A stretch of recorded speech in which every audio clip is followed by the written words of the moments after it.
In today's video, I'm going to teach you how to make a histogram in Google Sheets. If you want to quickly understand how your numerical data is distributed, a histogram is a great tool to use. It helps you group values into ranges so you can see patterns more clearly, like where most of your numbers fall or whether your data is spread out evenly. In Google Sheets, creating one is simple, and once you know where the settings are, you can also fine-tune it to better match your data.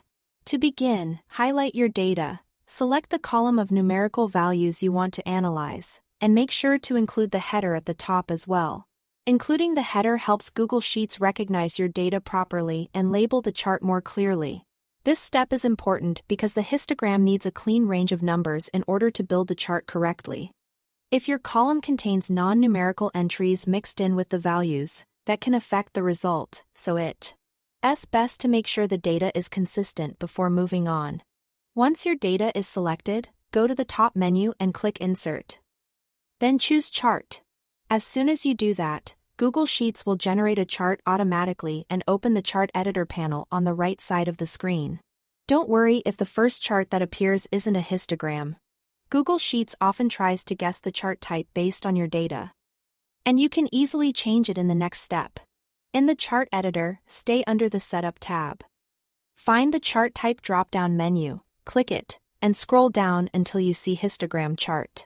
Select that option and your chart will immediately update. At this point, you'll have a basic histogram showing how your data is grouped into ranges. This gives you a quick visual summary of the distribution of your numbers. If you want more control over how those groups are displayed, you can customize the bucket sizes. Google Sheets chooses a bucket size automatically, but that default setting may not always be ideal for your specific dataset. To change it, click the Customize tab in the Chart Editor. Then open the Histogram section in the Bucket Size field. Type the value you want to use. Smaller bucket sizes create more detailed groupings, while larger ones create broader ranges. So choose a size that makes the chart easy to read and useful for your analysis. That's all it takes to make a histogram in Google Sheets. Once your chart is set up, you can review the distribution of your data at a glance and adjust the bucket size until the visualization tells the story you need.